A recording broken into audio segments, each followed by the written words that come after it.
coming from him. Then he rose up and up into the endless blue sky, the ball of daylight sailing along behind him.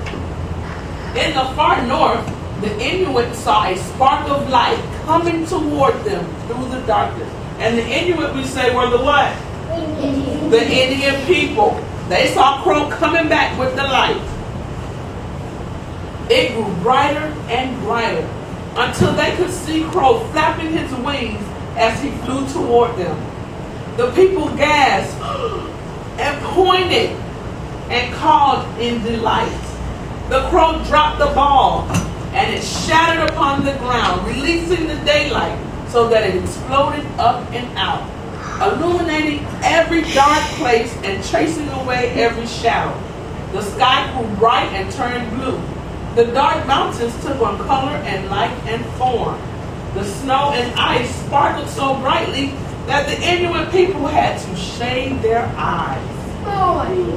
The people laughed and cried and exclaimed over their good fortune. But Crow told them that the daylight would not last forever.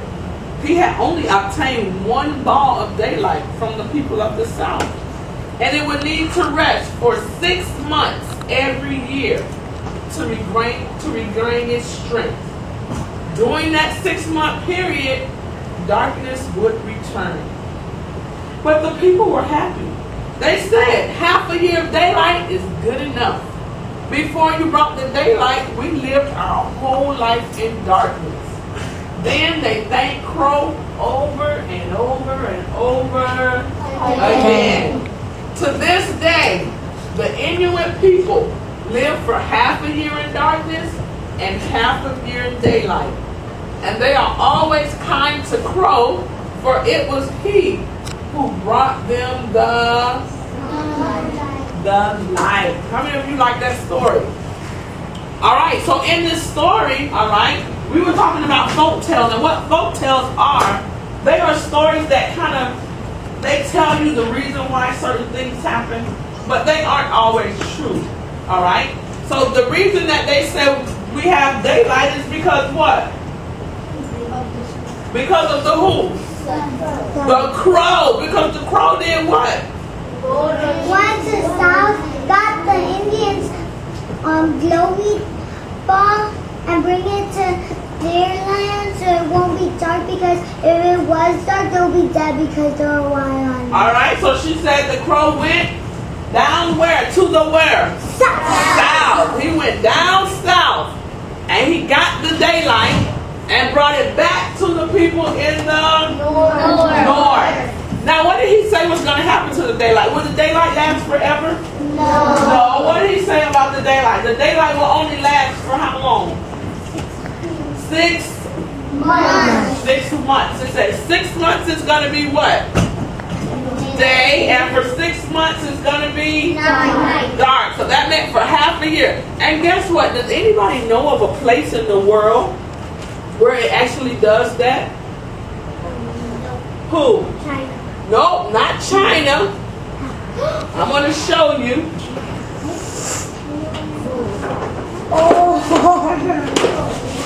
I'm going to show you where that happens. Nope. Texas. No. All right, quiet. All right. What is this? Alaska. Here in Alaska, for 6 months, it stays dark. It doesn't get light. For 6 whole months, it's night. And then, for the other 6 months, it's what? It's daylight. How many of you think you would like to live like that? 6 months where it's just day. It never turns into night. And then for the other 6 months, it's dark. You never see the sun. You'll never be able to see the birds or the trees grow or the flowers growing. All right? Very good. All right. Now, so who do you think? Do you think the crow was really responsible for it being like that? No, and that's the thing. Folk tales, they're stories that people use to tell how certain things in the world happen. But are they really true? No. But do you think that's a fun story to pass down from one generation to the next? Yes. Like, for example, there are certain things that happen in our lives that we may want our parents to explain it to us. But they really don't know how to explain it. So they may tell you a funny story, all right, that'll help you understand what's going on. So, for example, if you were to ask your parents, Mom, Dad, why is it always dark in Alaska? Wouldn't that be a good story to tell you? Yeah. To help you understand? Oh, well, the crow brought the what? The crow brought the daylight. The crow brought the sunshine. All right. So, Mexico. well, we're not talking about Mexico. We were talking about Alaska. So raise your hand if you like that story. All right. What you're going to do now, I'm going to write it on the board. All right. Because we're going to share them. And your writing log. All right. You're going to give me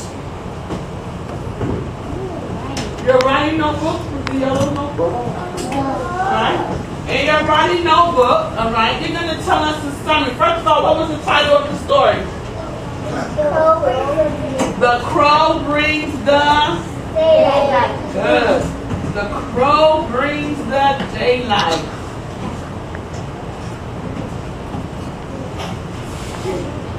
All right, now in your writing journal, all right, I want you all to write an innovation. And you know what innovation means? All right, you're going to write a story of your own, but we're going to change it from the crow brings the daylight to, what can we change it to? No, listen. What other animal can we use besides the crow? Kaylee? No, I don't want dog. The shark. Okay, let's see. The shark. The shark brings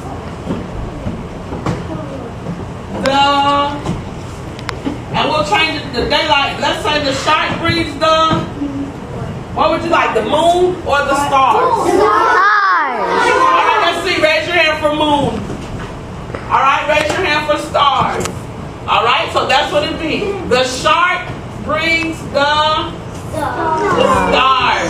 So you're going to create your own story. Just like the folk tale, you're going to create your own folk tale. All right? It should be funny. It should be fun.